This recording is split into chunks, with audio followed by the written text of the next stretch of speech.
মাত্র ৮ বছর বয়সে কবিতা লেখা শুরু, প্রথম জীবনে বিহারীলাল চক্রবর্তীর অনুসারী কবি, একটু দেরিতে শুরু করলো, প্রায় ২৫০০ চিত্রাঙ্কন, ২০০০-এর ওপর সঙ্গীত। আমি যার কথা বলছি আজকে তাকে নিয়ে থাকবো, আরো অনেক কিছু নিয়ে থাকবো, কিন্তু অনেক কিছুর অল্প কিছু নিয়ে থাকতে পারবো। কেন? যার কথা বলছি তার এক জীবনের সৃষ্টিকে আমরা এক জীবনে স্পর্শ করতে পারবো না। ঠিক ধরেছেন, আমি বিশ্বকবি, কবিগুরু রবীন্দ্রনাথ ঠাকুরের কথা বলছি। আজ 25শে বৈশাখ, এই পুণ্য দিনে আমাদের স্টুডিওতে এসেছেন সুচন্দ্রিকা সিনহা। আপনারা দেখছেন সোনার বাংলা, দেখি বাংলার মুখ নিবেদিত, শামসুল মল্লিক পরিচালিত এবং ড্রিমস এন্টারটেইনমেন্ট প্রযোজিত আমাদের সকালের অনুষ্ঠান সকালের জলসাঘর। সঙ্গীত শিল্পীরা হলেন অভিজিৎ নাগ তবলায়, শুভ্রদীপ্ত পাল অক্টোপাডে রয়েছে, কিবোর্ডে রয়েছেন পণ্ডিত অংশুমালী পাল। এবং একটি ছোট্ট তথ্য আপনাদের দেব, আপনারা আজকের পিতা পুত্রের যুগলবন্দি অনুভব করবেন, উপভোগ করবেন, কেননা কিবোর্ড শিল্পী অক্টোপাড শিল্পী সম্পর্কে পিতা ও পুত্র। চলে যাব সরাসরি, চলো তোমার গানে যাই।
রিক্ততার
সুন্দর দিদি।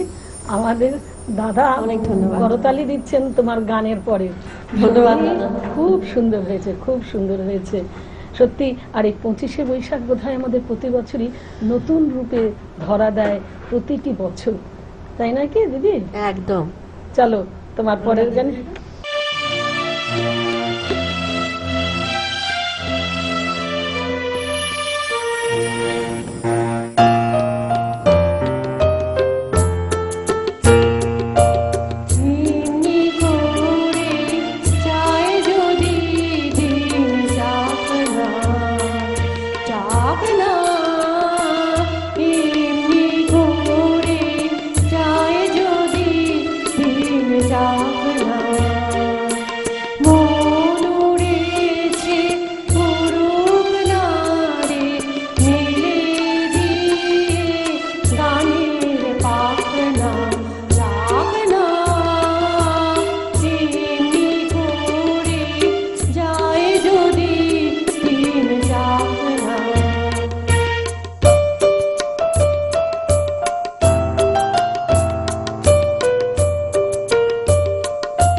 খুব সুন্দর দিদি, ভীষণ ভীষণ ভালো হয়েছে।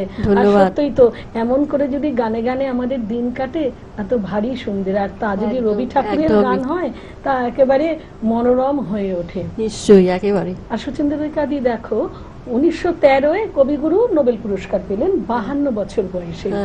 আর গীতাঞ্জলিতে 157টি গান কবিতা স্থান পেয়েছে। আর সং অফারিংসে 53টি। কি সুন্দর পাঁচের একটা যোগাযোগ রয়েছে। খুব ভালো লাগছে না এই জিনিসটা? একটা ইকুয়েশন হয়ে গিয়েছে। চলে যাই শিল্পীর গানে। দিদি তোমার গান।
সে মাঠের মাঝে দাঁড়িয়ে গান শুনছি খোলা আকাশের দিকে তাকিয়ে, আর অনুভব করছি অন্তরে এক বিরাট স্বাধীনতা, বিরাট মুক্তি।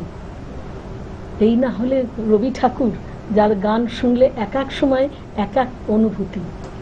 আমি নোবেল পুরস্কারের কথা বললাম, নাইট উপাধি 1915 পঞ্চম জর্জ যা দিয়েছিলেন তাকে ভূষিত করেছিলেন 1915, সেটা আবার তিনি সেটা জালিয়ানওয়ালাবাগের হত্যাকাণ্ডে সেটা ত্যাগও করেছিলেন প্রতিবাদ স্বরূপ। সেটাই।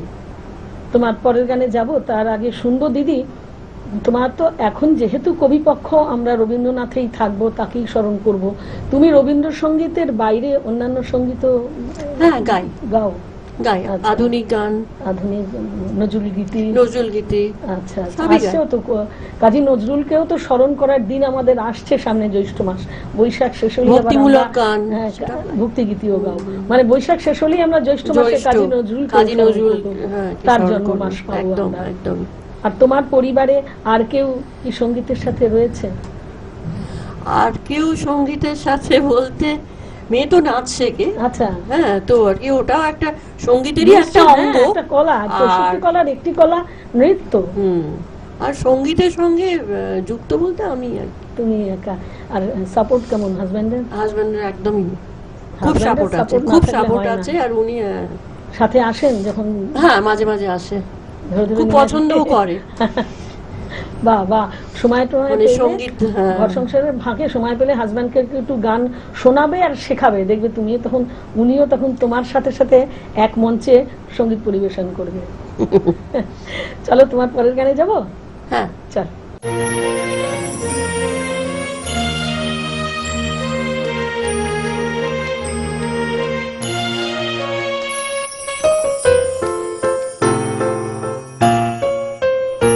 আমার হিয়ার মাঝে লুকিয়েছিলে, দেখতে আমি পাইনি তোমায়, দেখতে আমি পাইনি।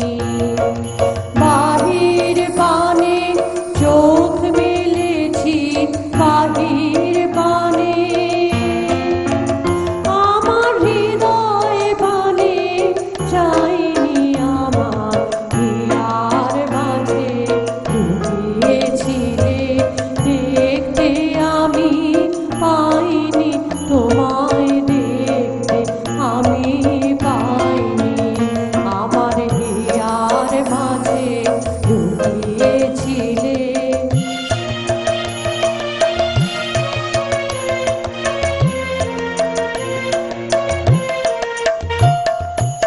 আমার সকল ভালোবাসায়, সকল আঘাত, সকল আশায়, আমার সকল ভালোবাসায়, সকল আঘাত, সকল আশায় তুমি ছিলে আমার কাছে, তুমি ছিলে। আমি তোমার কাছে যাইনি, আমার হিয়ার মাঝে লুকিয়েছি।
বিশ্বকবি আমাদের হিয়ার মাঝে সর্বদা লুকিয়ে রয়েছেন। কিছু পরিবেশ পেলেই তিনি প্রকাশিত হন, আমাদের হৃদয় থেকে বেরিয়ে আসেন। একদম। দেখো, মাত্র 8 বছর বয়সে তিনি কবিতা লেখা শুরু করলেন, অভিলাষ। আবার ছোট গল্প বলো, তার প্রথম ছোট গল্প হলো ভিখারিনী, ভারতী পত্রিকায় যেটা প্রকাশ পেয়েছিল। তবে সার্থক ছোট গল্প তার প্রথম সার্থক ছোট গল্প দেনা পাওনা।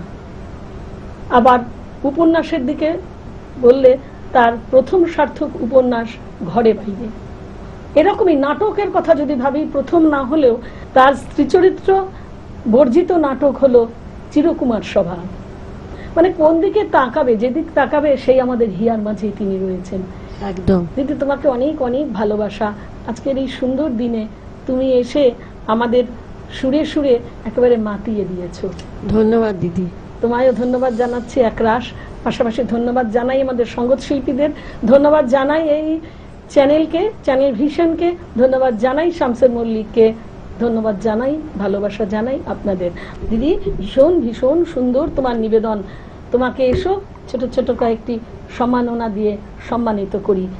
তুলে দিলাম তোমার হাতে শাড়ও, তোমার কাছে দিলাম হাউস অফ গাঙ্গুরামসের পক্ষ থেকে, কেকের মনের তরফ থেকে কিছু মিষ্টান্ন। তোমার জন্য রয়েছে সকালের জলসাঘরের সোনার বাংলার তরফ থেকে সম্মাননা। খুব খুব ভালো থাকো দিদি, অসংখ্য ধন্যবাদ। সুরে সুরে থাকো। আপনারাও দেখতে থাকুন সোনার বাংলায় প্রতিদিন সকালের জলসাঘর। ফিরবো বন্ধু অন্য দিন অন্য শিল্পী নিয়ে। নমস্কার। তোমারেই যেন ভালোবাসিয়াছি শতরূপে শতবার, জনমে জনমে যুগে যুগে অনিবার।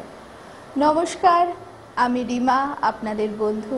আপনারা দেখছেন সোনার বাংলা নিবেদিত, ড্রিমস এন্টারটেনমেন্ট প্রযোজিত, শামসের মল্লিক পরিচালিত কবিপক্ষ স্মরণে বরণে রবীন্দ্রনাথ। আমরা রয়েছি সোনার বাংলার সকালের জলসাঘর অনুষ্ঠানে, আর আমাদের স্টুডিও আলোকিত করে কবিপক্ষে যিনি রয়েছেন, যে শিল্পী, যে বাচিক শিল্পী, আর কেউ না, আমাদের অত্যন্ত পরিচিত। আমরা শিল্পীর মুখে শুনে নেব ওনার নাম। আমার নাম অজয় কুমার বসু। আজ আমরা অজয়দার মুখে কি কবিতা শুনব? আজ এই সুন্দর দিনে কবিপক্ষে আর কোন কবিতা ভালো লাগবে? কবিগুরু কবিতাই প্রথম আমি করব। কবিকে প্রণাম জানিয়েই আমার কবি রবীন্দ্রনাথ ঠাকুরের একটি কবিতা আমি পাঠ করছি। অন্তর মম বিকশিত করো, অন্তর মম বিকশিত করো, অন্তরতর হে, নির্মল করো, উজ্জ্বল করো, সুন্দর করো হে, জাগ্রত করো, উদ্যত করো, নির্ভয় করো হে, মঙ্গল করো, নিরলস নিঃসংশয় করো হে। অন্তর মম বিকশিত করো, অন্তরতর হে, যুক্ত করো হে সবার সঙ্গে, মুক্ত করো হে বন্ধ, সঞ্চার করো সকল কর্মে, শান্ত তোমার ছন্দ, চরণ পদ্মে মমচিত নিষ্পন্দিত করো হে, নন্দিত করো, নন্দিত করো, নন্দিত করো হে। অন্তর মম বিকশিত করো, অন্তরতর হে, অন্তরতর হে। শুরু হলো আমাদের আজকের অনুষ্ঠান।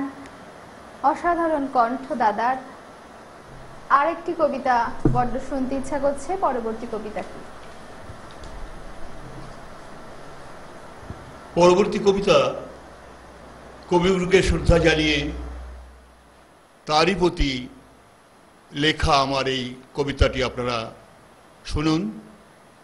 তোমাকে রবীন্দ্রনাথ।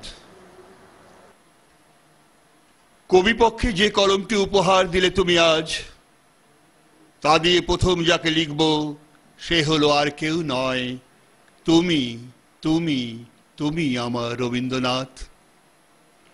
৫০০০ গ্রন্থ তালিকা দিয়ে চলে গেলে তুমি, আমার এখনো পাঠ হলো না, না হলো সমাপ্তির রেখা। তোমার পবিত্র স্পর্শে দৈন্য জীর্ণ রুক্ষ ত্বক পেল শান্তির বাতাস। স্বপ্ন দেখতে দেখতে একদিন ঘুম ভেঙে দেখি আল্লাহ খাল্লা গায়ে আমার সামনে এসে দাঁড়ান খুব চেনা মানুষ, যেন রবীন্দ্রনাথ। দুর্জয় ঢেউয়ের মাঝে মা ভই বলে জয়ধ্বনি শুনেছে বানভাসী সংসার। তোমার রচিত প্রতিটি শব্দ ধ্বনি চিত্রায়ন নিমেষে করেছে হৃদয়গ্রাহী। যা শুনি মনে হয় সবেতেই তোমার উপস্থিতি, বিশ্বজয়ী রবি তুমি। গীতবিতানের প্রতিটি পাতায় তোমারই অনন্ত বিকাশ, দগ্ধ অন্তঃস্থল। তুমি দিয়ে গেছো অনেক জীবনের ছবি, দিয়েছ সঙ্গীত অপার স্নেহ, অকৃত্রিম ভালোবাসা, দিয়েছ বাঁচার দিশা। আজ এসেছে ভয়ঙ্কর সাজে সেজে, তাকে চিনে নাও। ভিতরে ভিতরে আরেক জন্মের প্রতীক্ষায় গীতাঞ্জলি নিয়েছি বুকে। মন ভালো নেই, প্রেমের অসুখে লেগেছে আজ বৈভবের প্রতারণা। স্তব্ধতা যেন বেজে চলে যায় অশ্রু নদীর ভেজার গহন পাতা। ভূমিষ্ঠ বেলায় নিরালা তানপুরায় সুর না তুলে তোমাকে নিতে হবে বাউলের সুর, নিতে হবে হিংস তাপদাহের তান, যেন রোদে মিশে যায়। বিচ্ছেদের নারী যেমন বিরহ কাতর, তেমনি তোমার সুরে প্রাণী জাগে দোলা। লম্বা সাঁতার কেটে তুমি ক্লান্ত বেহাল হলে বিদায় বেলা। সহস্র সুর গেল থেমে, যে খোপায় আটকে ছিল যা কিছু খড়কুটো, শ্রাবণের ধারায় সব গেল ধুয়ে। তাকিয়ে থাকি অনন্ত আকাশের দিকে, যদি একবার আসো, যদি একবার আসো তুমি ফিরে।